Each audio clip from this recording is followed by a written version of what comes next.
Grace Rivers, registered dietitian nutritionist, back with another video.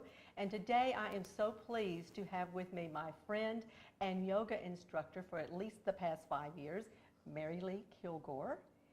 And she has come today to talk with us about the benefits of attending yoga. So what I would like to do, Mary Lee, is to start with, would you please tell us these credentials behind your name? I am an RYT 500, which means that's Registered Yoga Teacher 500 hour. The basic training through Yoga Alliance is 200 hours, so I completed that first. Then, the easiest way to think about it is kind of like a graduate degree. Then you, on top of the 200 hours, then I completed the 500. Also, I've done various other 80-hour studies with advanced teachers, but they don't carry necessarily an additional designation. All right, so like maybe continuing education in yoga. Yes. So that Well, you do that. if you're going to keep those RYT designations, you have to do continuing education. I also have an ERYT, which is Experienced Registered Yoga Teacher, where you have to have thousands of hours of teaching after you've gotten your designation. All right, very good. So now I've noticed in practicing yoga throughout the years that there are different types of yoga. Could you tell us a little bit on that, please? Well, the basis of yoga that came from India and still is the basis here in the U.S. is called Hatha Yoga. And that's the yoga that was set down by the ancients and has, gone all over the world, but mainly came from India. But here in the U.S., there are, I don't know how many. There are yoga flow classes. There are power yoga. There is Ashtanga. There is yin. There is gentle yoga. Oftentimes you'll see classes either called flow or core or gentle, and that gives you a clue as to what will happen in that class. A flow class, you go from one pose to another pose to another pose to another pose, almost without stopping. All right. So it sounds like it's done rather maybe quickly, or it's done more quickly than, say, a yin practice would be done. All right. Core is a class that is just concentrating on your core. So all of the movements that are made in that class are to strengthen the core. And that especially core is a nice class to use as an adjunct to a basic study. All right. And so which one of these do you practice? I practice mostly yin yoga, and it also goes under the name gentle yoga.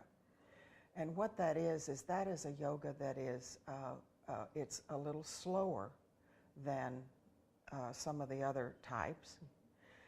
We do take advantage of a time in between the poses so that you have time to recover. But we do most of the poses, with the exception of headstand and things like that. I normally don't don't do that. No, just simply because my constituency is older, and we can get the benefits without putting ourselves in those positions. Now you're saying most of your constituents are older. There are some younger, and I have seen men in your classes as well. Yes. So do you have to be any certain age or gender? No. No specifications on who can attend yoga? Can you start at any age? You can start at any age. My oldest student, who is now 89, she started when she was 84. Wow. And how well could she move when she first came Well, to you? she was active. I mean, she walked and this type of thing. And she learned very quickly the easy way to get up and down off the floor.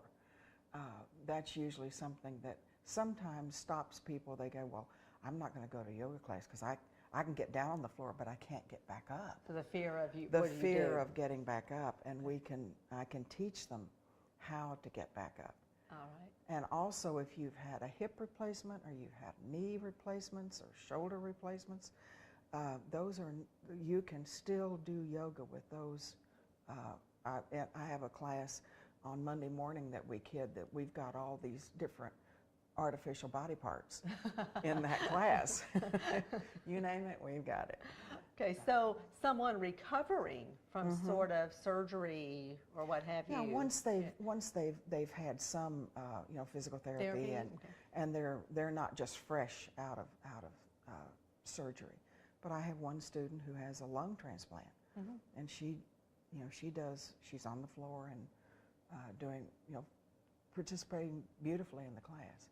So you don't have to be in great physical shape. Any qualification, anyone can really attend. Yeah, yoga. If the whole point of going is if you're in perfect physical shape, maybe that other than for your mind and your stress, you don't need that. But most of us aren't in perfect physical shape. And most of us would get some benefit from attending Yeah, yoga. right So away. I know that when we are in class, you will be demonstrating a move for us. And not all of us are in the exact same place that you might be. Yeah. But you tell us we are at our edge. Could you explain that? Yeah, all of us. And anyone who practices yoga has what we call the edge. And what that is that's the place where your body will go to that given day. Some days you go further than others. Depends on what you've been doing. If you've just come from a big long airline flight, you're going to be stiff. So, and we don't want to go. Let's say you're doing a pose that causes you to lay your leg out to the side. Well, about halfway into it, that leg is going, I don't want to go any further. And then you stop. You don't push through the pain. Pain is, our bodies are telling us something. Our bodies are telling us to perhaps back off a little bit. Now, there will be sometimes they say, well, how can you tell between pain that's going to hurt you and pain that is just you're stretching something a little further than you're used to? If you've got a sharp, what I call a medical pain, you're going to stop. Otherwise, just come up. I like to say you come up and you touch the pain, but you don't push through it. So and what we do is we gradually work a little further. Not trying to do it all in one day. Yes, exactly. You gradually get there. Yeah. And so I kind of hear you saying, and especially in some of the different types of yoga in the United States, that we tend to maybe compete. Yes. Well, we Americans are a competitive lot. I certainly have been in my lifetime. And competition is not part of yoga. And you will find places where it's very competitive. For me and my training, no, that's not part of it. It's only about you.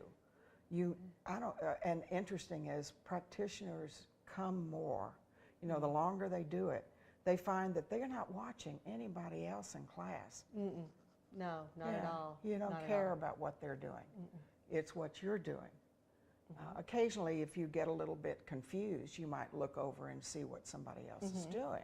Oh, yeah, I know what we're doing now. No, and you're okay. Yeah, and you're okay, that, yeah. Okay. But usually, my students, they will go through an entire class and not particularly even notice what's going on next to them.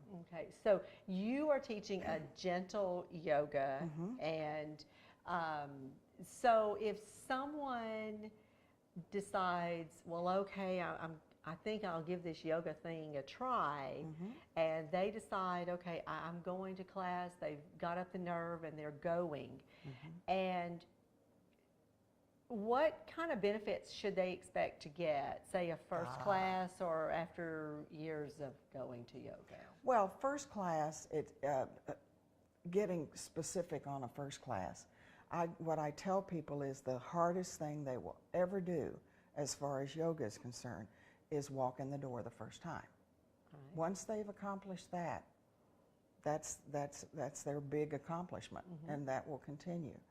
But, you know, over time, and saying a specific time is kind of hard to do because it's an individual body. Okay. But most people, after 6 weeks, 8 weeks, something like that.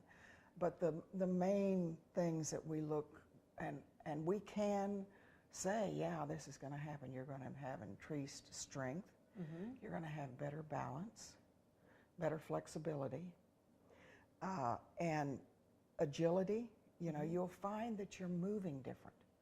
That's one of the things that people, you know, their family will say, you look different. You're sitting different. You're get up out of a chair. I have one gentleman who started in his early 70s. He's been my student now for about 6 years, and he had been doing it for about 6 weeks. Yes. And he came in to class one morning, and he said, Mary Lee, I just want you to know that in church, when I get up to sing the hymns, I don't have to grab the pew in front of me anymore. Wow. I can just stand up. So he enjoys standing up now. He enjoys standing up now without grabbing the pew in front of him. Excellent. And that doesn't seem like, you know, a great monumental thing, but the little changes that it helps make every day are huge. Yes. But the one thing that I think most Americans appreciate is the ability to have stress management. And you feel less stressed, and that has a lot to do with, you know, your physical. You're moving easier. Maybe you don't react. You're not quite as reactive as you were before, because all of these, you know, all the parts of the body are not constantly on call or on go. Yeah, on go. And what I hear from my students is they say, you know, well, one was just telling me this last week, she had a car wreck. She had a car accident, and she was bruised and bumped and, you know, thrown. She had her seatbelt on, of course, but you know, you get beat up. You get beat up. And she said, you know, I kept saying I could, you know, it was painful to get in and out of bed. It was painful all over.